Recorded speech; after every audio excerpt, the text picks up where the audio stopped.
En medio de la comida, el teléfono de Horacio sonó. Era Ramiro, su socio. Instintivamente, Horacio quiso ignorarlo, pero la mirada curiosa de Tomás lo hizo contestar. La voz de Ramiro era impaciente, hablando de contratos, plazos y una reunión de accionistas que Horacio había perdido.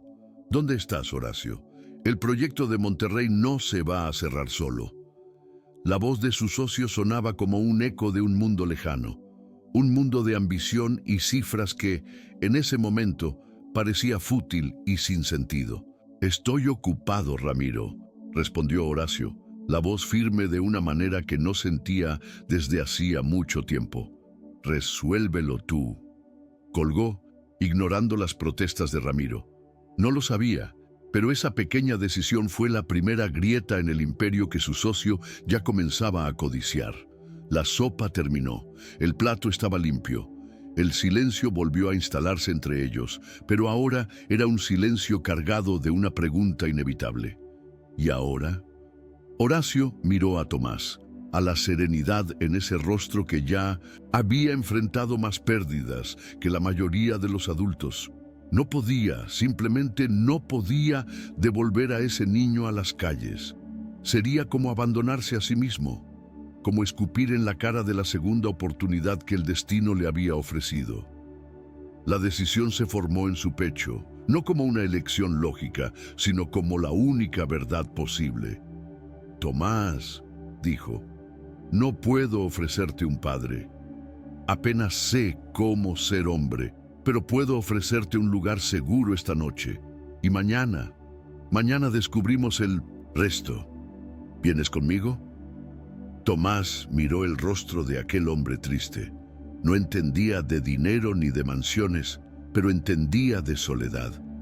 Y en los ojos de Horacio veía el mismo desierto que sentía en su propio pecho. La promesa de un lugar seguro era menos importante que la compañía silenciosa que el hombre le ofrecía. Asintió con la cabeza, un gesto pequeño que selló el destino de ambos. El viaje a las lomas fue una travesía a otro universo. El coche de Horacio se deslizaba suavemente por las calles, su interior de cuero creando una burbuja de silencio que contrastaba con la cacofonía de la ciudad que Tomás conocía. Cuando se detuvieron frente a las imponentes puertas de hierro, el niño miró la mansión que se revelaba, no con la codicia de quien descubre un tesoro, sino con la curiosidad de un astronauta que pisa un planeta desconocido. Esa noche, la casa de Horacio, un mausoleo de luto, tuvo un soplo de vida. Llevó a Tomás a una de las habitaciones de invitados, un cuarto tan grande e impecable que el niño dudó en entrar, como si su sola presencia pudiera ensuciar la perfección del lugar. Por primera vez en meses, Tomás durmió en una cama suave, bajo sábanas limpias que olían a lavanda. Para Horacio, sin embargo, la noche fue una tortura agridulce. Cada pequeño sonido que venía de la habitación de al lado, el crujido de la cama, una tos suave, era una aguja en su corazón, un eco fantasma de los ruidos nocturnos de su hija. Tener un niño bajo su techo nuevamente era a la vez un bálsamo y un tormento, la prueba de que su corazón aún podía sentir, para bien o para mal. La mañana siguiente trajo una claridad inesperada. Horacio despertó y por un instante el peso aplastante de la culpa no fue lo primero en saludarlo. Fue la curiosidad. Encontró a Tomás en la sala de estar, no maravillado por el enorme televisor ni por las esculturas caras, sino sentado en el suelo, de espaldas a todo, observando un rayo de sol que creaba un patrón de polvo danzante en el aire. En ese momento, Horacio entendió que un techo por una noche no era suficiente. Esa alma serena merecía más que la suerte de un encuentro casual. Merecía una oportunidad, un futuro, un hogar. La idea, que antes habría sido impensable, ahora parecía lo único lógico que hacer. Él se convertiría en el guardián de Tomás. Pero Horacio el maestro de las negociaciones, sabía que esa era una batalla que no podría librar con dinero o poder. El sistema de asistencia social lo miraría con sospecha. Un multimillonario afligido e inestable intentando adoptar impulsivamente a un niño de la calle. Necesitaba ayuda, alguien que pudiera dar fe del carácter de Tomás y de la pureza de sus propias intenciones. «Tomás», preguntó, «¿tu madre tenía amigos? ¿Alguien en quien confiara?» El niño pensó por un momento. «Estaba la hermana Ana», dijo. «Ella dirige un albergue cerca de la iglesia. Mamá decía que era un ángel con zapatos gastados». El nombre sonó como una llave. Horacio sabía lo que tenía que hacer. Él, el hombre que recibía presidentes en su oficina, tendría que ir a un albergue abarrotado y pedir humildemente la ayuda de una monja. El albergue de la hermana Ana era un universo aparte. Ubicado en el corazón de un barrio obrero, era un edificio antiguo que palpitaba con una energía caótica y vibrante. El aire olía a sopa de frijoles, desinfectante y a la vida de 50 niños apretujados en un espacio diseñado para 20. Horacio, con su traje impecable, se sintió más extranjero allí que en cualquier sala de juntas en Tokio o Nueva York. Observó, fascinado e intimidado, cómo Tomás se movía por ese entorno con una familiaridad grácil, abrazando a los niños más pequeños y compartiendo una mirada de complicidad con la monja que comandaba todo con una cuchara de madera en una mano y un rosario en la otra. La hermana Ana los recibió en su pequeña oficina, un cubículo lleno de papeles y donaciones. Era una mujer de unos 60 años, con un rostro surcado de arrugas que contaban historias de más preocupaciones y alegrías de las que Horacio podía imaginar. Sus ojos, pequeños y penetrantes, evaluaron al empresario de arriba abajo y no se impresionaron en absoluto por su caro reloj.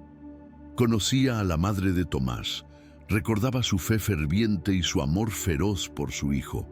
Con los brazos cruzados sobre el hábito desgastado, escuchó la historia de Horacio, el escepticismo claro en su rostro. Ya había visto a hombres ricos intentar aliviar sus conciencias con caridad. Entonces, usted quiere la custodia de Tomás, dijo al final con una voz sin rodeos. Puede darle una mansión, ropa cara, las mejores escuelas, pero ¿puede darle lo que su madre le dio? ¿Puede enseñarle que la fe es el único pan que alimenta el alma cuando todos los demás se acaban? El cuestionamiento de ella no era sobre la capacidad financiera de Horacio, sino sobre su bancarrota espiritual. Frente a aquella mujer, Horacio sintió que toda su autoridad mundana se desintegraba. No tenía argumentos lógicos, solo la verdad cruda y desnuda de su alma rota. «Hermana», dijo con voz baja y sincera, «no puedo enseñarle sobre la fe. Fue él quien me recordó que existe. No quiero comprar un hijo para reemplazar a la que perdí. Quiero merecer ser el padre del niño que me salvó del borde del abismo». Mientras Horacio libraba la batalla por su alma en un humilde albergue, la guerra por su imperio comenzaba en una sala de reuniones de vidrio y acero. Ramiro Ochoa, su socio, estaba en su elemento. Con una expresión de falsa preocupación, informaba al consejo sobre la licencia personal de Horacio. «Está pasando por un periodo delicado», decía, las palabras cuidadosamente elegidas. «Su ausencia es comprensible, pero la empresa necesita un liderazgo firme». Comenzó a sembrar las semillas de la duda, mencionando grandes retiros personales de las cuentas de Horacio para proyectos de caridad no especificados, pintando los primeros actos de filantropía de su socio como el comportamiento errático de un hombre mentalmente inestable. Ramiro no solo estaba gestionando la empresa, estaba construyendo el caso para robársela. La confesión de Horacio flotó en el aire del pequeño despacho, tan desnuda y frágil como los niños afuera. La hermana Ana lo observó durante un largo momento, su mirada aguda, evaluando cada gramo de su sinceridad. La cáscara de escepticismo en su rostro comenzó a agrietarse, pero no se deshizo por completo. «Las palabras son fáciles, señor Aguilar», dijo, la voz más suave pero aún firme. «El corazón de un niño como Tomás es un terreno sagrado. Si quiere demostrar que es digno de cultivarlo, no me muestre su billetera, muéstreme su tiempo». Se inclinó hacia adelante. «Lo ayudaré con los papeles, pero con una condición. 3 días a la semana vendrá aquí, no como benefactor, sino como voluntario. Servirá sopa, arreglará camas, leerá cuentos. Quiero que Tomás vea al hombre que usted es, no al millonario. Y quiero ver si usted puede soportar el peso de la verdadera caridad». Y así comenzó la más extraña de las rutinas. El hombre que antes comandaba reuniones en rascacielos, ahora pasaba sus tardes de rodillas, arreglando la pata de una litera de metal, o con las manos llenas de jabón, lavando una pila interminable de platos de plástico. Al principio era torpe, un gigante en una tienda de porcelana, y los niños lo observaban con una mezcla de curiosidad y desconfianza. Pero gradualmente algo comenzó a cambiar. Impulsado por la presencia silenciosa de Tomás, que a menudo trabajaba a su lado como una pequeña sombra, Horacio comenzó a aprender los nombres de los niños, sus historias, sus pequeñas alegrías. Dejó de ver una masa de necesidades y comenzó a ver individuos, cada uno con una luz propia. Por primera vez en su vida estaba construyendo algo que no tenía precio. Mientras la transformación de Horacio era ruidosa y visible, la de Tomás era silenciosa e interna. En la seguridad de la mansión de Horacio, con el estómago siempre lleno y el cuerpo cálido, las capas de madurez forzada comenzaron a disolverse. Una noche, Horacio lo encontró en el pasillo, parado frente a la puerta cerrada del cuarto de Elena. El niño no estaba triste, solo curioso. «¿Puedo ver?», preguntó la primera vez que pedía algo no por necesidad, sino por un simple deseo infantil. Horacio abrió la puerta y juntos entraron en el santuario. Tomás no tocó nada, solo observó y después de un rato señaló un estante con un pequeño coche de madera. «Parece rápido», susurró. Era el comienzo de su viaje de regreso a la infancia. Mientras tanto, en el mundo corporativo, la ausencia de Horacio era un vacío que Ramiro llenaba con maestría.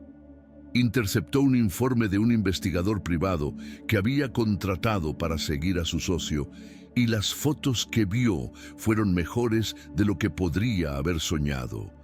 Horacio Aguilar, el titán de la industria, con un delantal, sirviendo comida en un albergue. Ramiro convocó una reunión de emergencia con los miembros más influyentes del consejo. «Señores», dijo, esparciendo las fotos sobre la mesa con una gravedad ensayada, «temo que la situación es más seria de lo que pensábamos. No se trata ya de duelo. Horacio está teniendo un colapso completo. El CEO de nuestro imperio multimillonario está repartiendo sopa. Necesitamos intervenir para proteger los intereses de nuestros accionistas antes de que done la empresa entera». La trampa estaba tendida. El momento de inflexión para la hermana Ana no fue una gran donación o una promesa de Horacio, sino un pequeño milagro silencioso en una tarde de martes. Una de las niñas más pequeñas del albergue, recién llegada y traumatizada, lloraba inconsolablemente, rechazando el contacto de todos. Horacio, que observaba desde lejos, vio en su pequeño rostro el mismo dolor desamparado que veía en el espejo. Se acercó, no con la autoridad de un adulto, sino con la quietud de un compañero de duelo. Se sentó en el suelo a su lado, en silencio, durante casi una hora, No ofreció palabras vacías, solo su presencia. Finalmente, la niña dejó de llorar y apoyó la cabeza en su rodilla. La hermana Ana, que observaba desde la puerta, finalmente vio la verdad. Aquel hombre no estaba allí para aliviar su culpa. Estaba allí para compartir el dolor. En ese instante se convirtió en su aliada incondicional. Con el apoyo de la monja, iniciaron el proceso legal para la custodia de Tomás. La primera reunión con la trabajadora social, una mujer sobrecargada, llamada Xiora Ríos, fue un baño de realidad burocrática. Miró los expedientes de Horacio y vio todas las alarmas encendidas. Un viudo reciente, un historial de aislamiento profundo que rayaba en la depresión y una disparidad de riqueza con el niño que era demasiado grande para ser ignorada. Con un tono profesional pero agotado, explicó el camino por delante. Meses de evaluaciones psicológicas, visitas domiciliarias, verificación de antecedentes. El sistema no se mueve por la emoción, señor. Aguilar, dijo, se mueve por el papeleo, y su papeleo, por ahora, cuenta la historia de un hombre de alto riesgo. Parte del proceso era una entrevista preliminar con Tomás. Sentado en una silla demasiado grande para él, en la sala impersonal de la señora Ríos, el niño respondió a las preguntas con su serenidad habitual. La trabajadora social, siguiendo su protocolo, preguntó: «Tomás, ¿el señor Aguilar te da regalos caros? ¿Te ha prometido cosas?». Esperaba la respuesta de un niño deslumbrado por la riqueza, pero Tomás negó con la cabeza. «No», dijo, «me dio la mitad de su pan cuando no tenía nada, y él está triste como yo estaba. Nos cuidamos». La simplicidad y la profundidad de la respuesta dejaron a la señora Ríos sin palabras por un momento. Anotó en su cuaderno la primera nota positiva en un caso que, en el papel, parecía imposible. Mientras Horacio luchaba por probar su capacidad de ser padre, Ramiro, con una precisión quirúrgica, minaba su autoridad como empresario. En la siguiente reunión del consejo, usó las fotos de Horacio en el albergue y los informes de su ausencia continua para aprobar una moción crucial. Citando la necesidad de estabilidad en un momento de incertidumbre, el Consejo votó para otorgar a Ramiro autoridad ejecutiva temporal sobre todas las operaciones. Fue un golpe maestro, un golpe silencioso que efectivamente removió a Horacio del mando sin despedirlo. Con el control total de los recursos de la empresa, Ramiro ahora tenía el poder de acelerar sus planes, revisando los registros en busca de más pruebas para transformar la redención de Horacio en el arma final para su destrucción. En su viaje para convertirse en padre, Horacio comprendió que necesitaba compartir no solo su futuro, sino también su pasado. Con el corazón apretado, llevó a Tomás a los lugares que antes eran sagrados para él y Elena. Fueron al parque donde la empujaba en el columpio y a la heladería que servía el sabor de chocolate que ella tanto amaba. Al principio, cada visita era una peregrinación de dolor, pero al contar las historias a Tomás, algo comenzó a cambiar. Los recuerdos, antes afilados como fragmentos de vidrio, se volvieron más suaves. Tomás escuchaba en silencio, no como un sustituto, sino como un testigo amoroso, su presencia serena permitiendo que Horacio transformara sus santuarios de duelo en espacios de tierno recuerdo. El proceso de custodia requería una evaluación psicológica, y Horacio entró en el consultorio del terapeuta esperando ser juzgado.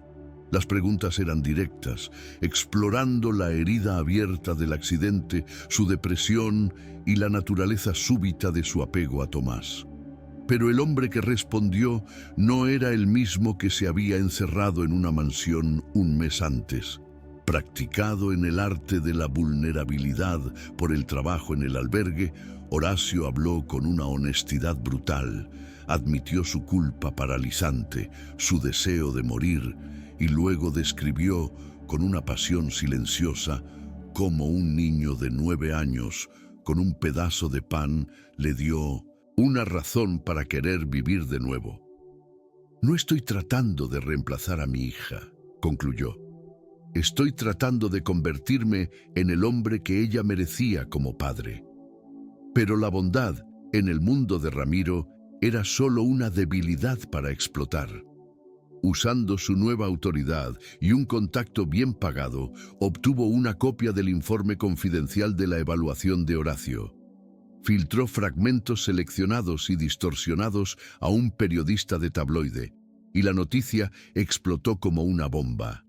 Millonario, inestable, intenta comprar huérfano para reemplazar a su hija muerta. La historia pintaba a Horacio como un depredador emocional, usando su fortuna para llenar su vacío de manera egoísta. Fue un golpe devastador, diseñado para destruir su reputación, aniquilar sus posibilidades en la audiencia de custodia y cimentar la narrativa de su incompetencia ante el consejo de la empresa. Horacio vio el titular en las noticias de la mañana y sintió que el suelo desaparecía bajo sus pies. La vergüenza y pública, la torsión cruel de sus intenciones más puras, fue casi demasiado para soportar. La oscuridad que había luchado tanto por alejar volvió a envolverlo, susurrando que, de hecho, estaba maldito. Pero esta vez no estaba solo en su caída. La hermana Ana llegó como un huracán de indignación justa, lista para luchar. Y Tomás, al ver el dolor en el rostro de Horacio, hizo algo simple. Tomó la mano del hombre que lo había salvado y la sostuvo con fuerza, sin decir una palabra. En ese toque, en ese apretón firme de una mano pequeña, Horacio encontró la fuerza que necesitaba. Ya no estaba luchando por su propia redención, estaba luchando por la familia que se negaba a dejarlo caer. La respuesta de Horacio al ataque de los medios no fue una nota de prensa fría emitida por abogados, como habría hecho el antiguo Horacio. Siguiendo el consejo de la hermana Ana, decidió combatir la oscuridad con la luz. Aceptó dar una única entrevista, no a un canal de negocios, sino a una periodista conocida por sus reportajes humanos y profundos. La condición era que la entrevista se realizara en el único lugar que ahora importaba, el albergue de la hermana Ana. No se defendería como un empresario cuya reputación había sido manchada, sino que hablaría como un hombre cuya vida había sido salvada. La entrevista fue un acto de completa entrega, con los niños del albergue jugando de fondo, creando un escenario de vida auténtica.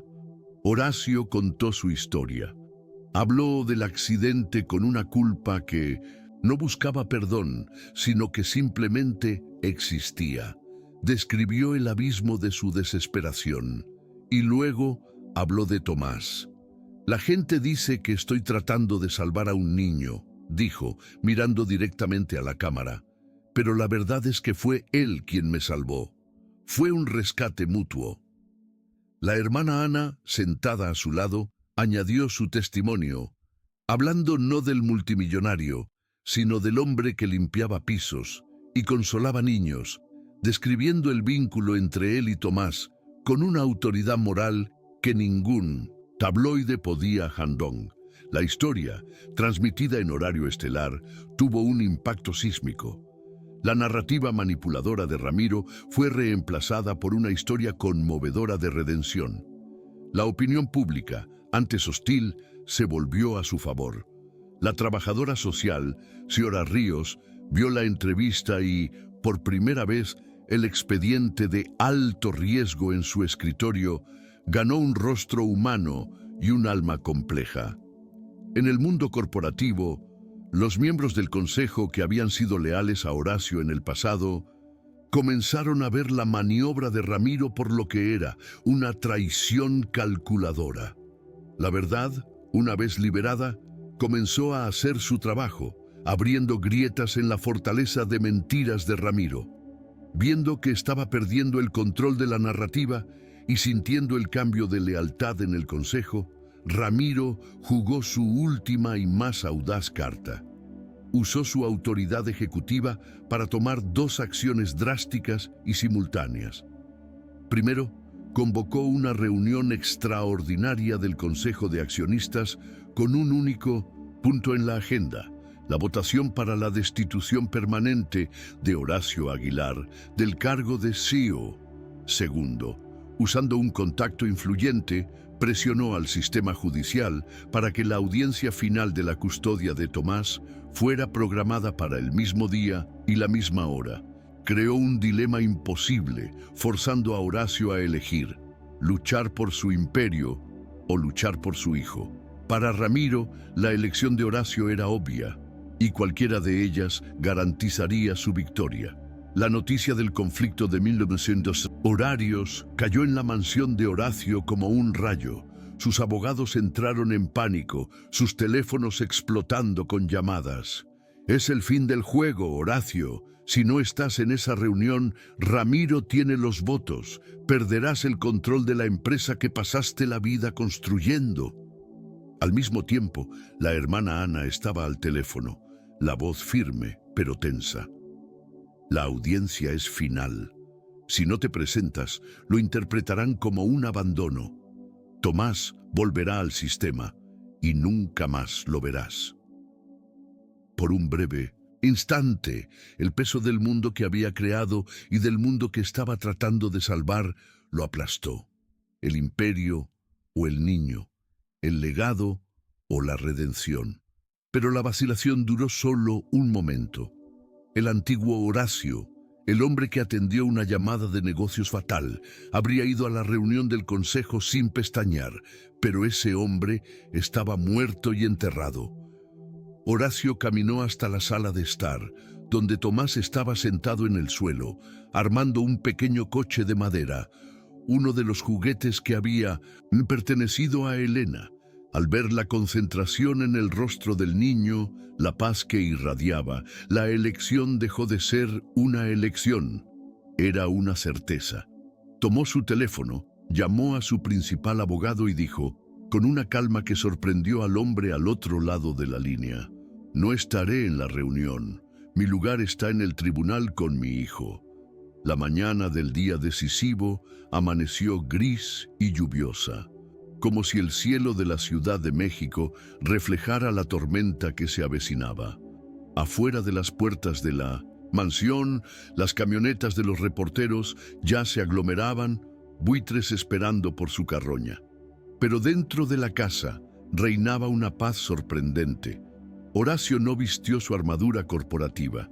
Eligió un traje simple y sobrio, el atuendo de un hombre que iba a un compromiso solemne. Antes de salir, se arrodilló frente a Tomás. «Hoy es un día importante», dijo, sosteniendo las manitas del niño. «Hoy voy a pedirle a una persona muy seria si puedo ser tu familia para siempre. No sé qué dirá, pero, y quiero que sepas que en mi corazón ya eres mi hijo». De camino al tribunal, Horacio hizo un desvío.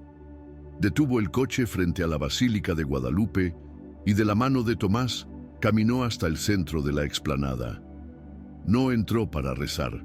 Solo se detuvo y miró el banco de piedra, ahora vacío, donde su vida se había hecho pedazos y renacido.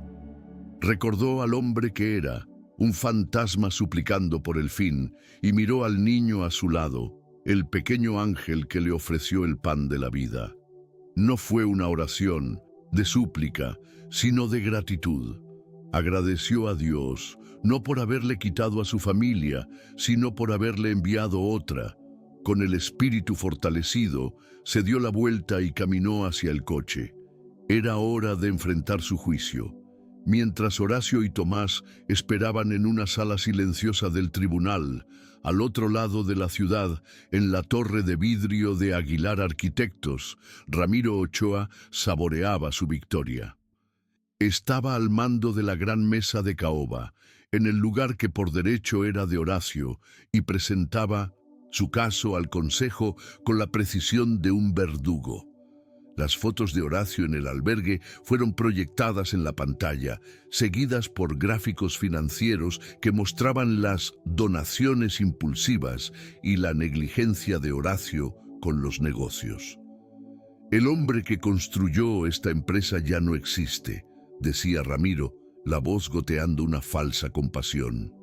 En su lugar, tenemos a un filántropo errático y emocionalmente inestable. Por el bien del legado de Horacio, pido su voto para removerlo, permanentemente. La sala estaba en silencio. La victoria parecía una mera formalidad. En el momento exacto en que Ramiro se preparaba para iniciar la votación, las puertas dobles de la sala de reuniones se abrieron. Horacio Aguilar entró. No estaba acompañado por abogados, no parecía ni enojado ni derrotado. Había una calma en su rostro, una fuerza tranquila que silenció la sala instantáneamente. Ramiro palideció, el triunfo en su rostro transformándose en una máscara de conmoción. Todos esperaban que Horacio estuviera en el tribunal, luchando por un niño de la calle. Nadie esperaba que apareciera allí, en el corazón de la batalla por su imperio, luciendo como un hombre que ya había ganado la única guerra que importaba.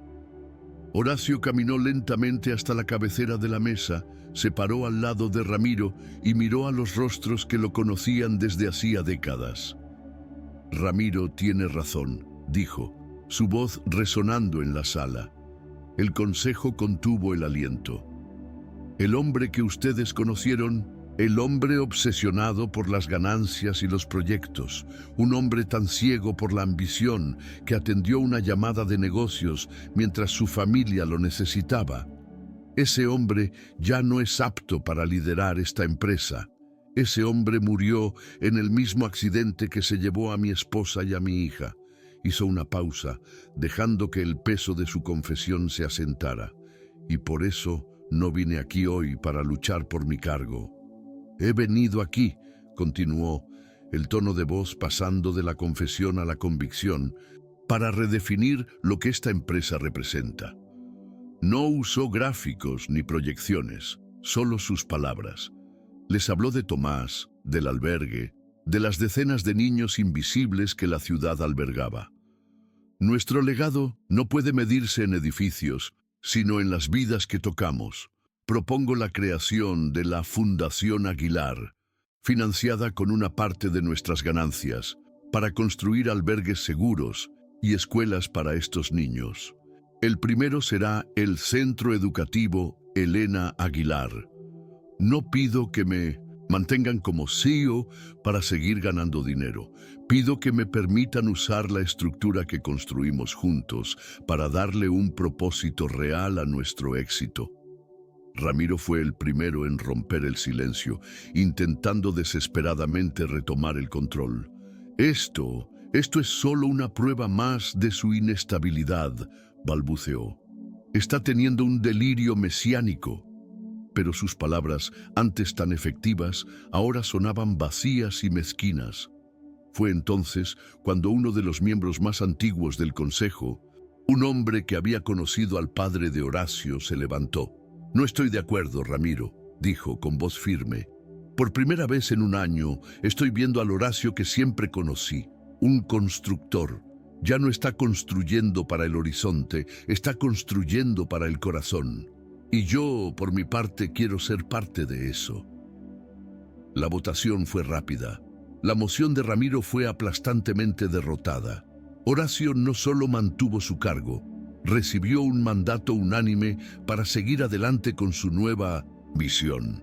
Sin una palabra de triunfo, Horacio solo asintió al consejo y salió apresuradamente de la sala, dejando atrás a un Ramiro humillado y un futuro corporativo redefinido. Su carrera ahora era contra el reloj, una carrera hacia lo que realmente importaba. Llegó al tribunal justo cuando su caso estaba siendo llamado. La hermana Ana y Tomás lo esperaban, la ansiedad visible en sus rostros. Al ver la expresión tranquila de Horacio, la hermana Ana supo, antes de que él dijera una palabra, que una batalla ya había sido ganada. Ahora necesitaban ganar la guerra. La audiencia comenzó de manera sombría. El abogado del servicio social presentó su caso con una eficiencia fría, usando el artículo del tabloide como su principal evidencia.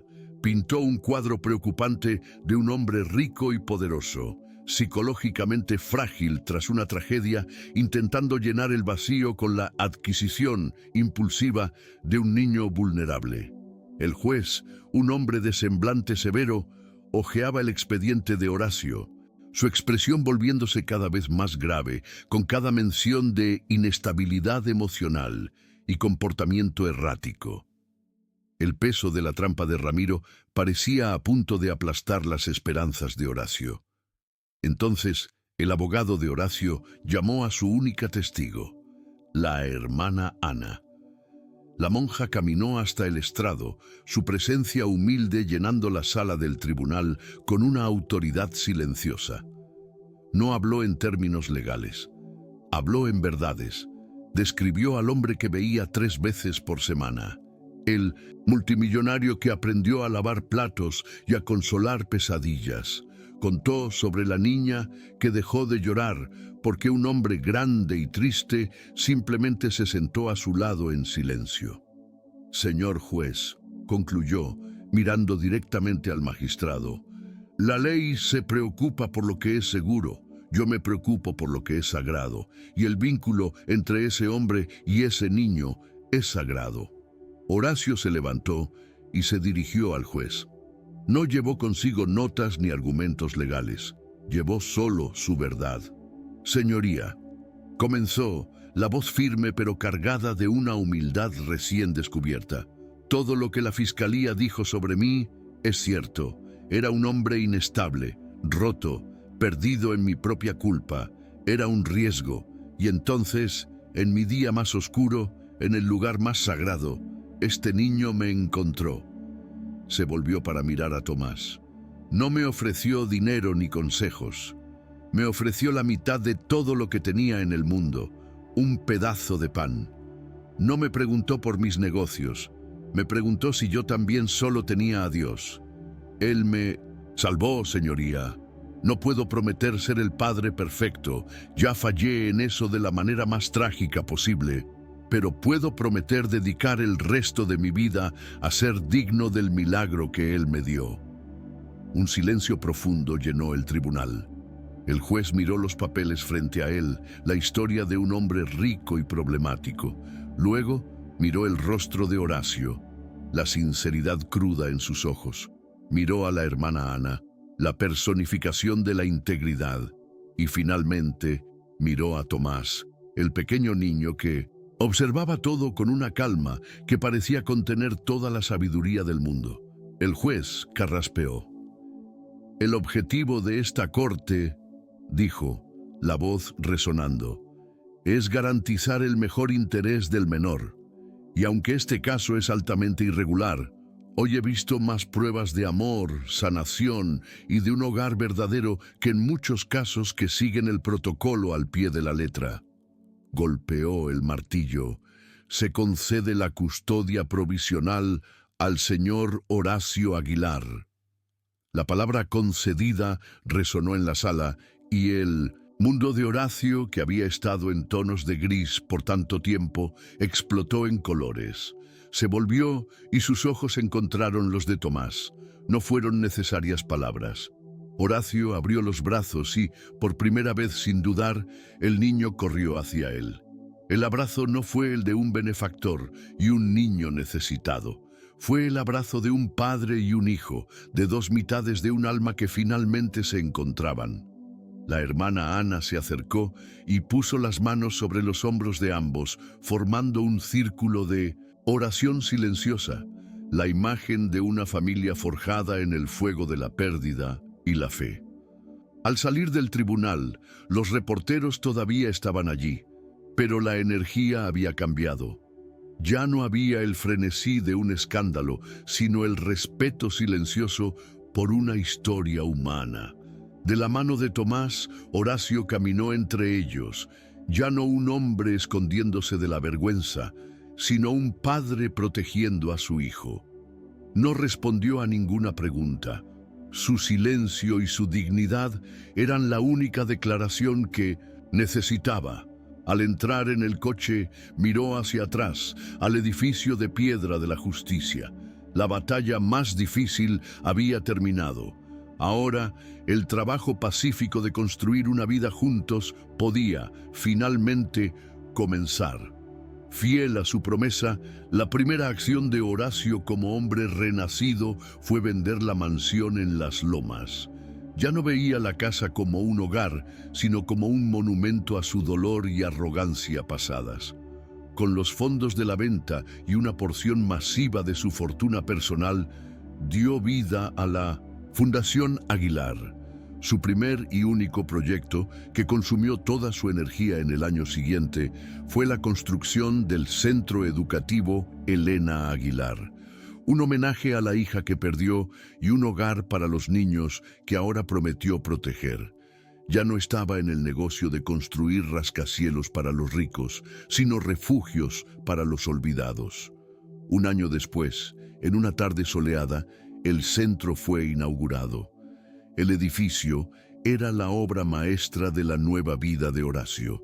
No tenía la frialdad del modernismo, sino el calor de la humanidad.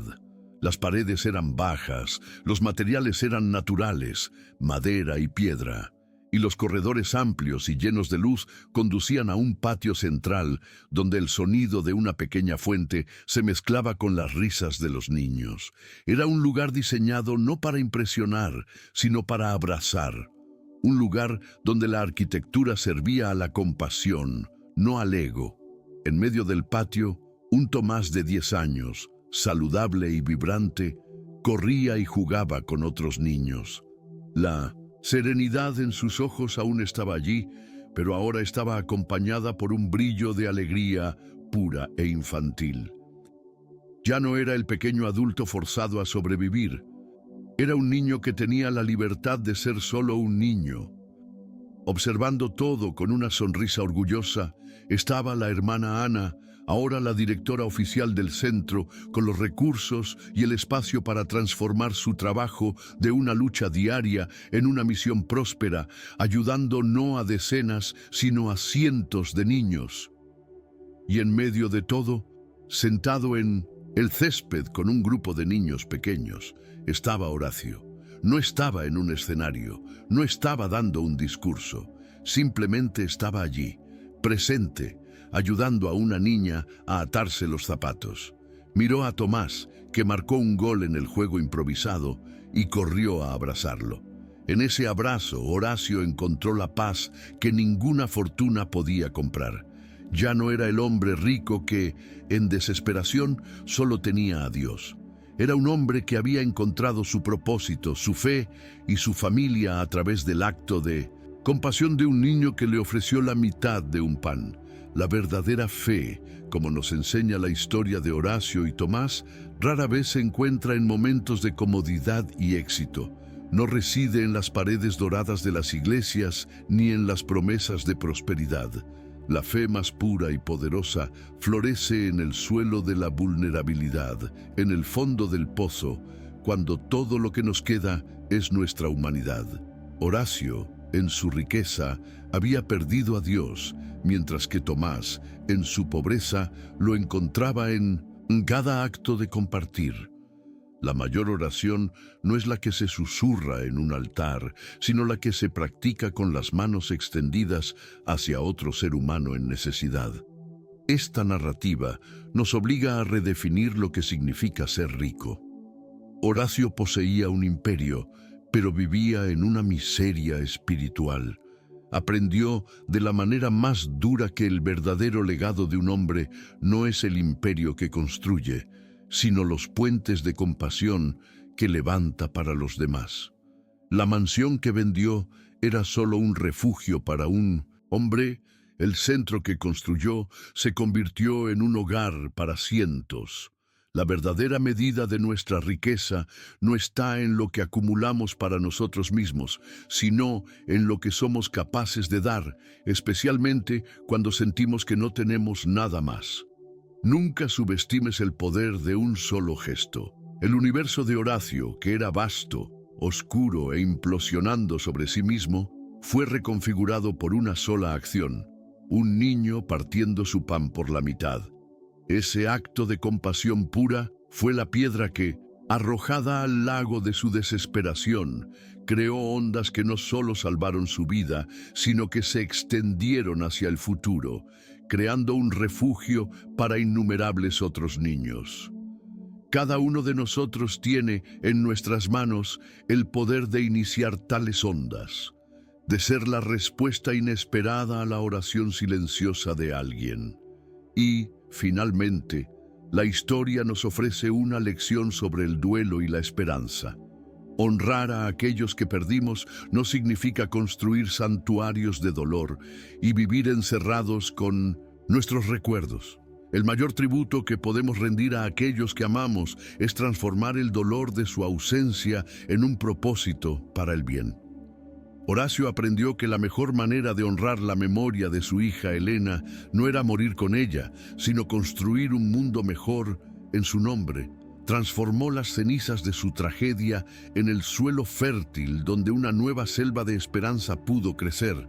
En el gran e indiferente teatro de la vida, a menudo nos sentimos como actores solitarios en un escenario oscuro, cada uno viviendo su propio drama particular. La historia de Horacio y Tomás nos recuerda que, incluso en nuestra más profunda soledad, estamos invisiblemente conectados. El dolor de un hombre rico en una mansión resonó en el alma de un niño pobre en una plaza, y la fe de un niño en una plaza se convirtió en el ancla para el alma de un hombre rico a la deriva. Nuestras jornadas, por más diferentes que parezcan, se cruzan de maneras misteriosas, y la cura para nuestra propia herida a menudo se encuentra al cuidar la herida de otra persona. Y así, la pregunta que Tomás hizo aquel día frente a la basílica encuentra su respuesta final. A veces, en el fondo del pozo, cuando el dolor nos ha robado todo y miramos al cielo sintiendo que solo nos queda Dios, la respuesta divina no llega en un trueno ni en una visión celestial. Llega en la forma más humilde e inesperada, en las manos sucias de un niño que nos ofrece la mitad de todo lo que posee. El milagro que salvó a Horacio Aguilar no fue una intervención divina desde lo alto, sino un acto de compasión que brotó del suelo, demostrando que, la mayoría de las veces, Dios no nos responde directamente. Él nos envía los unos a los otros.